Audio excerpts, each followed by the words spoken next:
Pag-usapan natin, ito. Grabe, uminit ang usapan dyan sa TikTok And I'm not referring to videos on TikTok. I'm not referring to certain TikTok videos na supposedly nag-viral. I'm not talking about yung mga TikTok videos, vlogs ni dating candidate ngayon presidente. Yan. Hindi mga Magellan, K-pop junior, hindi mga ganon. Ang pinag-usapan natin dapat ngayon, pag-usapan dapat natin ngayon mga kameta, ito to yung proposal for a TikTok ban, no? TikTok ban. So, hindi sa Pilipinas or not yet sa Pilipinas mga kameta, but this is now being seriously discussed in the United States, which is at least the second largest market for TikTok and the most important international market for TikTok. Of course, katulad ng alam niyo mga kameta, ang TikTok po, it was founded just barely over a decade ago in 2012 by someone who wanted to be the Steve Jobs and the Mark Zuckerberg of China. Very young, entrepreneurial, tech-savvy person. Pag-usapan natin shortly yan. And later on, of course, within few years, especially by 2018-19, talagang itong TikTok became something big in the United States and also unti-unti dito rin sa Pilipinas throughout the years. Then by pandemic time talaga nag-explode itong TikTok into really one of the major platforms, the fastest platform to be downloaded during the pandemic period. It was outpacing the traditional social media platforms ng iba't ibang bansa. Especially, of course, including yung mga Instagram, Facebook, YouTube, among others. So TikTok has been doing fantastic in the United States, and TikTok in many ways is the representation of global China. At kung alam niyo mga kameta, for a very, very long time, ang China po has been trying to build its own global brands. Alam natin, of course,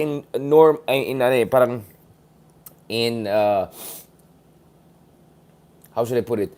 In layman's term, ang understanding ng China is, ito yung tagagawa ng mga fake na product, ito yung tagagawa ng chipang na product, ito yung taga-assemble lang ng mga products ng ibang bansa.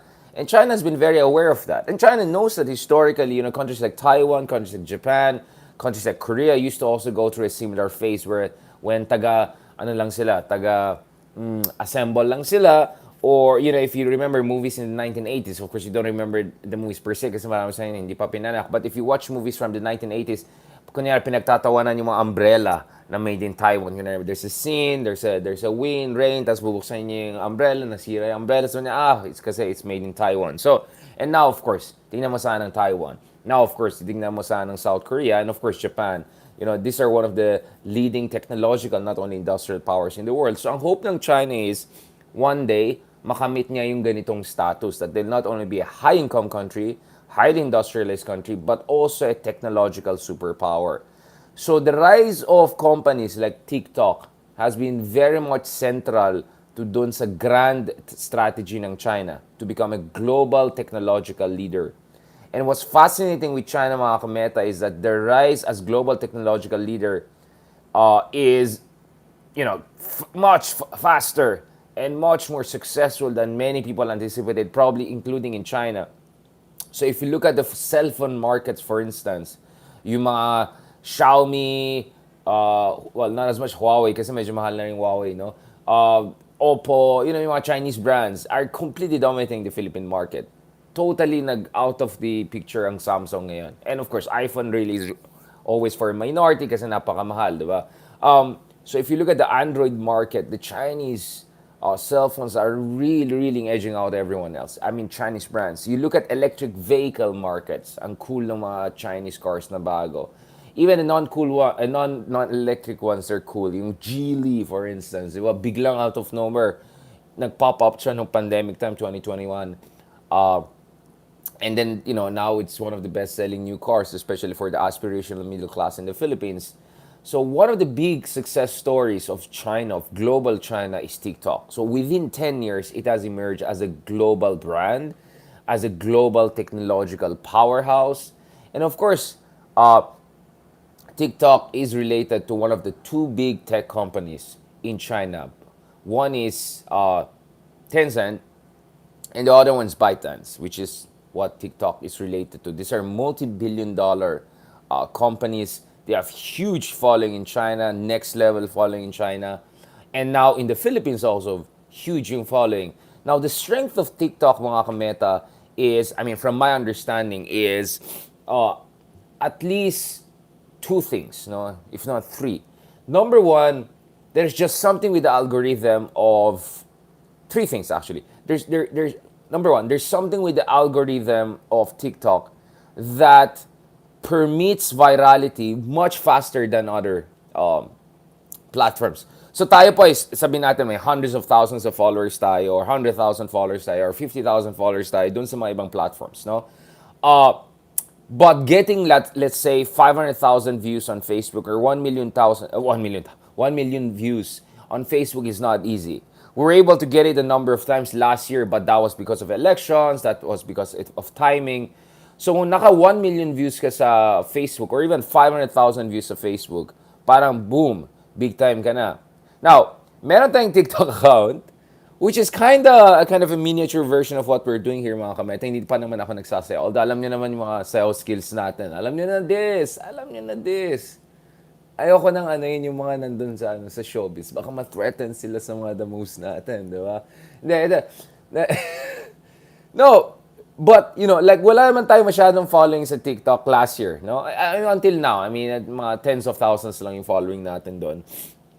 But, even if medyo konting followers natin sa TikTok, guys, we were able to get 3 or 4 videos, if not more, I think 5 videos at least 500,000 views, or somewhere close to 500,000 views, including yung pinost natin, mga interviews natin with international media. No? Like just a clip of that, a little bit, boom, malapit.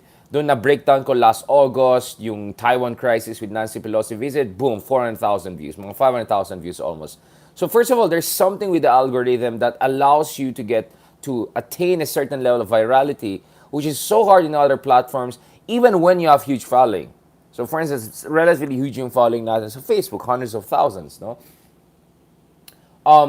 Even on Twitter, for instance, where we have quite a high engagement, sometimes up to 30 million a month, it's hard to get several million views on certain tweets. And certain tweets are just words. They're not even videos, no? Like minutes-long videos, dynamism and all. So one is the virality.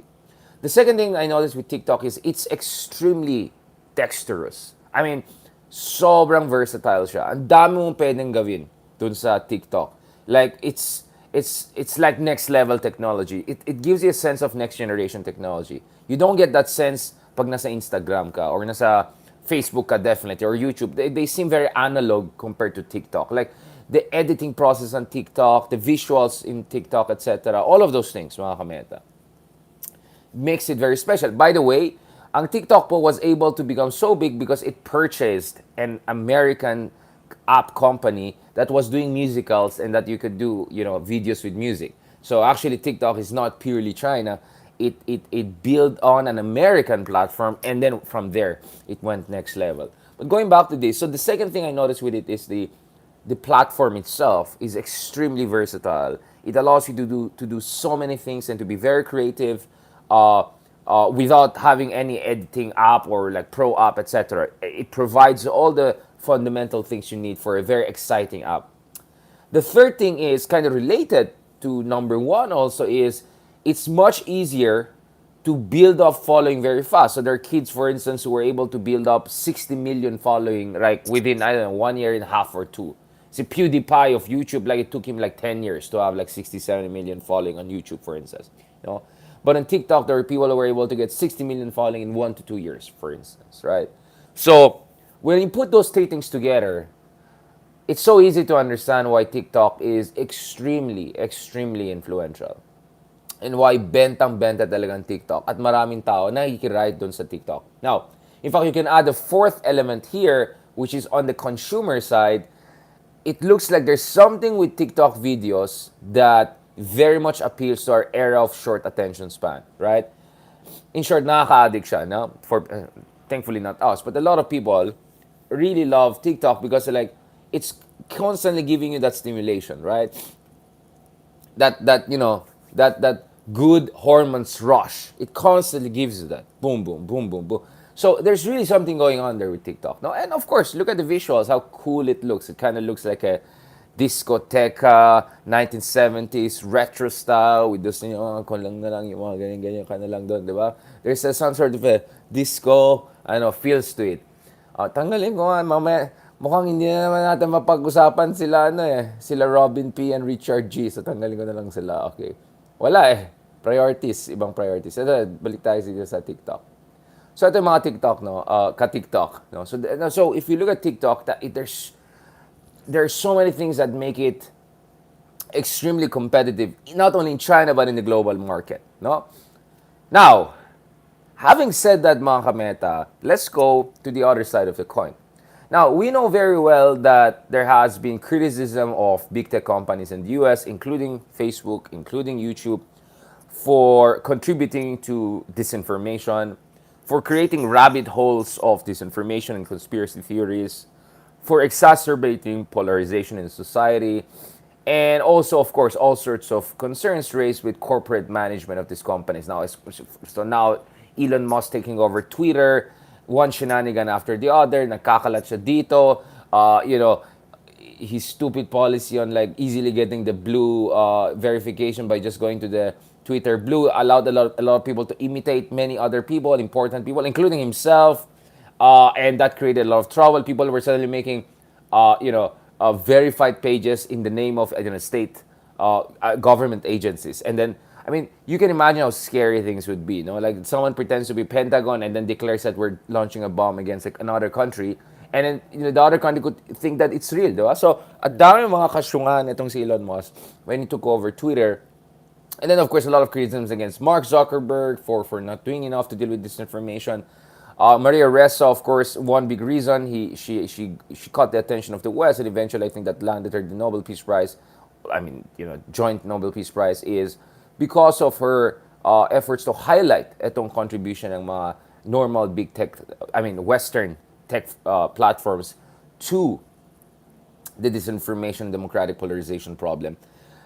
Kasama rin din dyan, of course, yung concern about big tech companies being monopolistic, oligopolistic, big tech companies, really dominating the economy, the global economy, the U.S. economy, and also, more recently, because of dun sa blowing up of the Silicon Valley Bank, SVB, sorry, many people are also wondering if, something crazy like casino-style finance is happening in the big tech sector. So there are all sorts of those concerns, no? But let's not forget, at the end of the day, these are private corporations that can be subjected to congressional overview, are subjected to American law. And America is not a perfect country. It has done many mistakes throughout the years through its military intervention abroad. There are many problems with the U.S. But at the end of the day, U.S. has a semblance of rule of law. It's an open political system. You can follow what's the latest thing happening here and there. Even when there are conspiracies, you have people making movies about conspiracies. You can criticize the government. It has an extremely, I would say, aggressive oversight of different politicians. Now, there are, of course, biased media against the other side, like Fox News against Democrats, kung Democrat president, then you have CNN versus the president, kung Republicans, so on and so forth. So, it's an extremely open system. Right? Extremely open system. It's not a perfect democracy. There's huge problems, but open system. So these companies, at the end of the day, are in one way or another answerable to what's happening there. Of course, abroad also, Facebook has been held answerable by the European Union, in terms of certain policies that they have. And even in Australia, a lot of democracies are pressuring these big tech companies to be more accountable. Now, and this brings us to China, because we always hear, this is just another tech company. Well, don't worry, Facebook and all are spying on us. Probably they're listening to what we're saying. Kasi maraming beses, di ba, parang may sasabihin ka lang sa kaibigan mo, next thing you know, biglang may nagpa-pop up na advertisement dun sa Facebook mo. It's like, wait, nag-eavesdrop pa kayo. You know what I'm saying? Like, there are all sorts of those conspiracy theories. But we don't know how far the surveillance is going on with these apps in order to make sure that they perfect their advertising technology, etc. Now, but when we come to TikTok, it's a different picture. First of all, let's not forget, China does not allow any of these big American companies to operate there. Facebook is not allowed in China. Twitter is not allowed in China unless you're government official. Suddenly, meron na silang Twitter. They're very active on Twitter and attacking American democracy and defending China's virtues. Even LinkedIn. was banned, I think, or pulled out of China recently because of a lot of censorship and restrictions. So China, first of all, is not open to these companies coming in. It only allows for domestically approved and domestically built companies to operate. But where things get tricky, mga kameta, is this, diba? So if you look at it, initially Donald Trump was the first major Western leader to talk about banning TikTok. Now the problem with Donald Trump is that he has quite a reputation, and he was even accused of being racist, right? Including how he was terming the COVID-19 pandemic, diba? Um, but he had an effort to ban TikTok.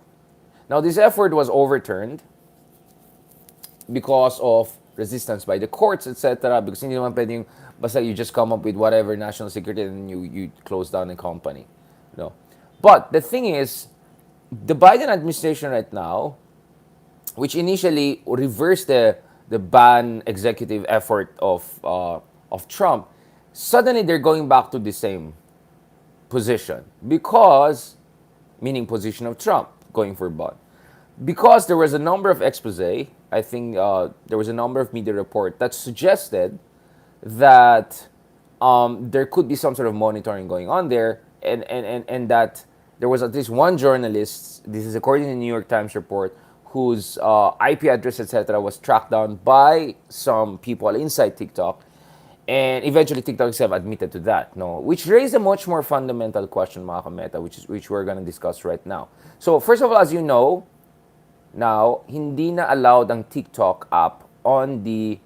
Oh, by the way, my TikTok is not on any of my real phones, for that matter, right? So, yun lang.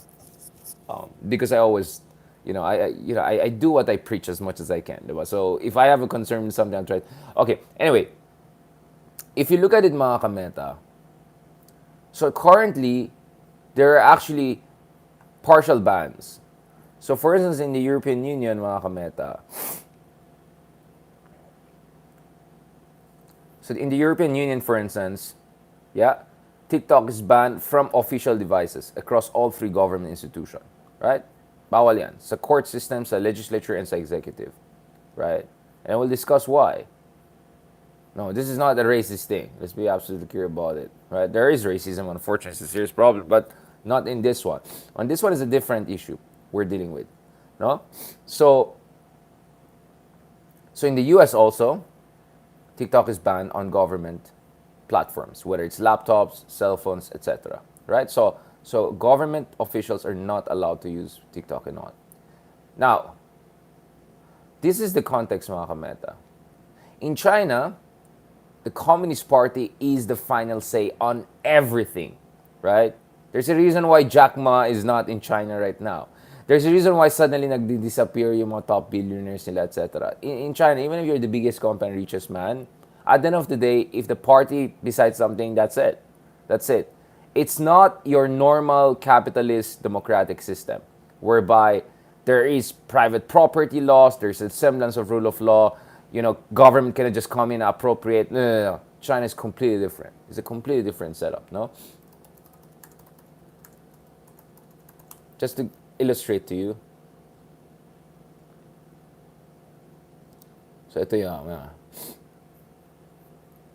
you have all of these reports. And this is what makes China different. So when some people say, pare-paras lang naman, hindi naman to Chinese government, Chinese company yan. Well, either either ignoramos yung mga nagsasalita, or unfortunately maybe something weirder is going on here, no? So as you may know, if you have been following news, diba? Some of the biggest names in the Chinese business world just went missing, or went abroad, or could not be seen, right? Because in China, the business is superseded by state priority. It's a completely different system. So most recently, this is the case of, this is Baofan, billionaire tech banker in China, was reported missing. So the census probably is being investigated, etc. Or who knows, right? This is China. So Baofan, China Chief Executive China Renaissance Holdings, had not been able to be reached in recent days. Okay, so at siya po ay clients po niya yung mga top tech companies like Didi, ito yung sa taxi nila, and Meituan. And then, of course, earlier also you had Jack Ma.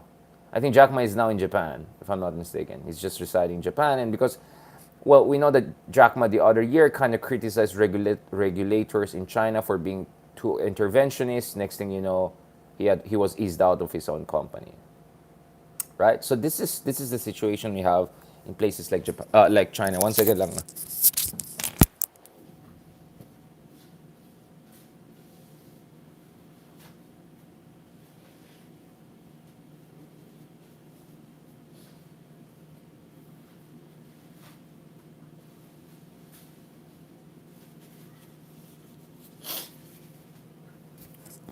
Yan, nasisipon tayo, medyo pagod pa yata tayo. Anyway, mga kameta, so, let's just be very clear.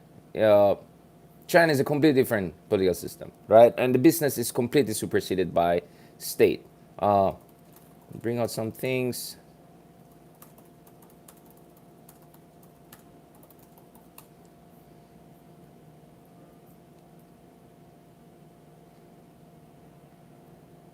So it's not only the state companies, it's also major businesses in China that at the end of the day are answerable to the Communist Party. This is absolutely clear. It's quite different in the case of US, Europe, etc., because companies can fight back and you cannot just appropriate things they got after, right? So first of all, let's get the systemic distinctions very, very clear because they're not the same. And that's what has raised concern right now because the founder of TikTok, top guy of TikTok, has been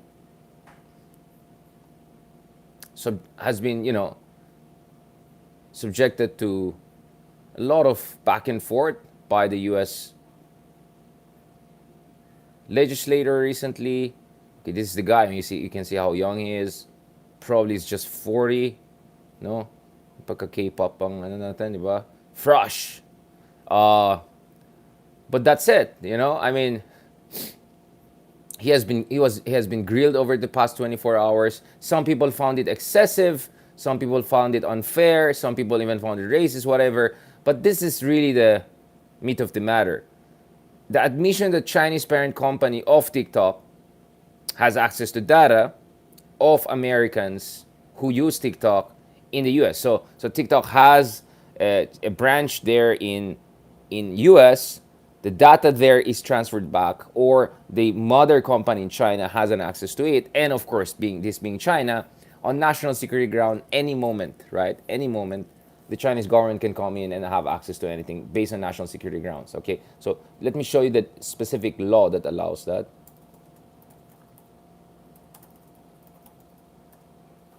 So this is the Chinese. This is the National Intelligence Law of the People's Republic of China. Right? I suppose you guys should read that. This is very, very important. So please read about this. Because based on this law, even ordinary citizens, if called upon, have to assist in gathering intelligence relevant to national security, right? So check this out. So this was passed in 2017. Ito yung China's National Intelligence Law. No? Very, very important yun. So if you look at it, China's National Intelligence Law, yung Article 7 is quote often, so yung Article 7 of the law creates, quote, the obligation of Chinese citizens to support national intelligence work.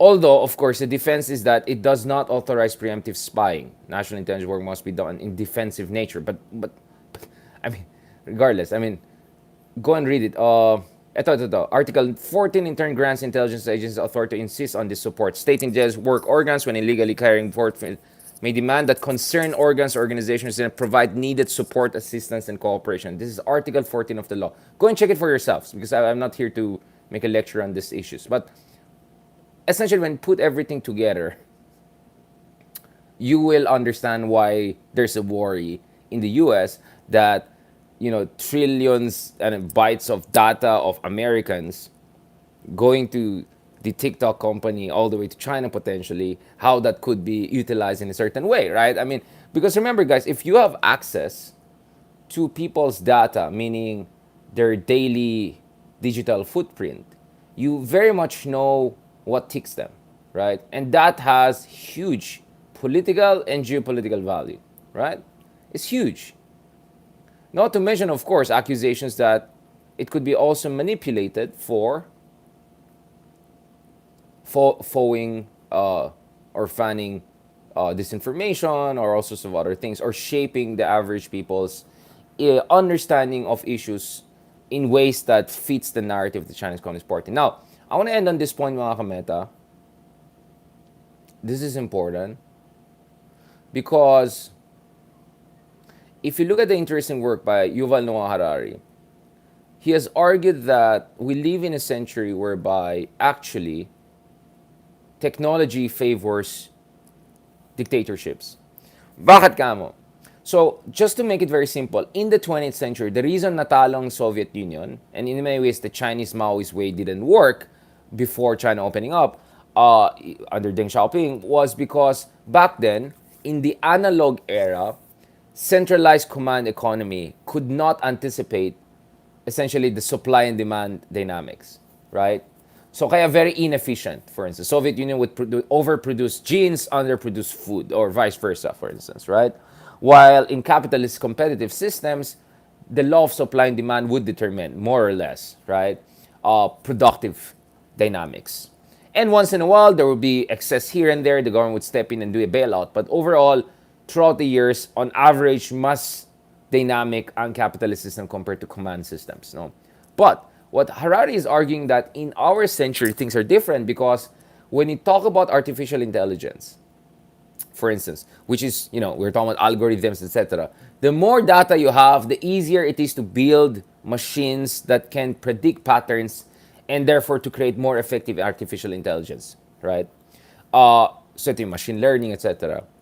Now, China has an advantage because, first of all, it automatically has an access to 1 billion, more than 1 billion people. And in China, there are no privacy laws in the sense that we understand it in a democratic, liberal context, right? And the government is the party is the final say. Now, the thing is, thanks to TikTok and some of these companies, critics would say that China does not only have access to data of 1.4 or 1.3 billion Chinese, but potentially 3 billion or 4 billion people, including hundreds of millions of people in the West. And that gives a tremendous amount of power to build massive machines that have increasingly accurate predictive capacity. And if you have machines that have increasingly accurate predictive capacity, imagine what kind of power that is. Kaya nga they say data is the oil of the 21st century. Although I would kind of disagree. I think semiconductors are the oil of the 21st century. But do you get what I'm saying? Do you get what I'm saying? So this is why it's a fundamentally national security issue, but also a geopolitical issue for the United States and the West. So ang tanong ngayon is, what about us in the Philippines? Well, parang tayo, chill lang tayo, di ba? Tulad sinabi natin, well, let this side spy on us, let that side spy on us, wala tayong pake, di ba? Like, for all of them are the same to us, except they're not, right? Except they're not. Except the Philippines has an alliance with the United States. Except the Philippines has a territorial dispute with China. Except the Philippines is now increasingly part of the US-led efforts to deter invasion of Taiwan. So connect the dots here, right? And that's why I think we have to have some interesting conversation here. What's going on here? But anyway, I think NBI mismo sa Pilipinas also said something about TikTok, right?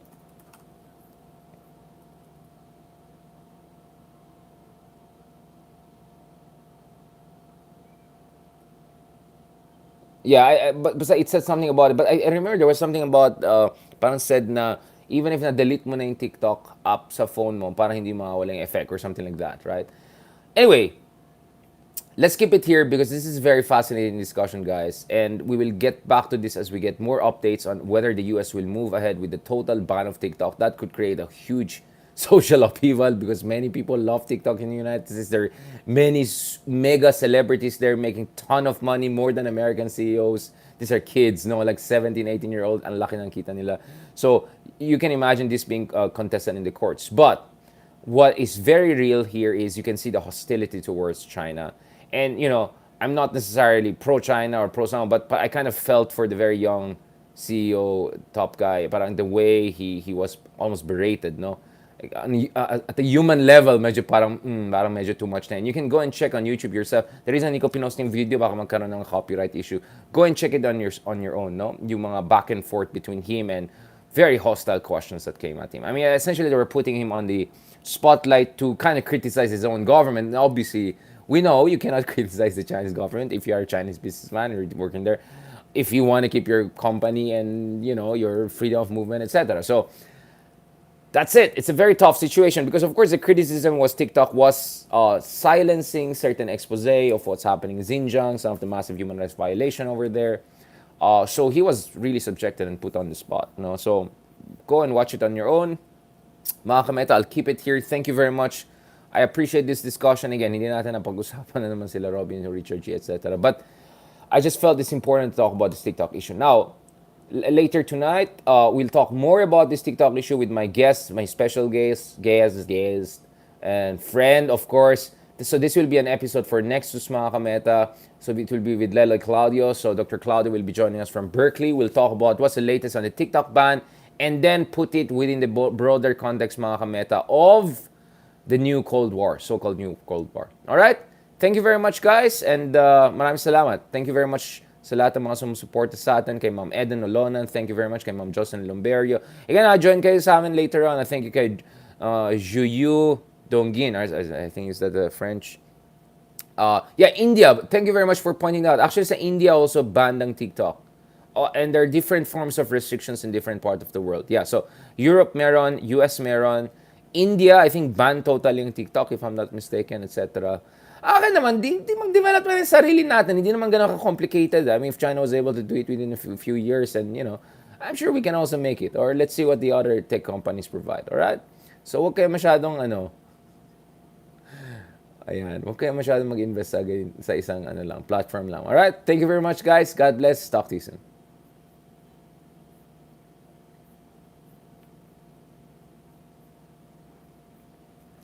Salamat, guys. Ipopost ko yung full video. Don't worry about it. Para makita niyo yung visuals. But I hope at least you got the explanation. I appreciate the context of our conversation. Alright?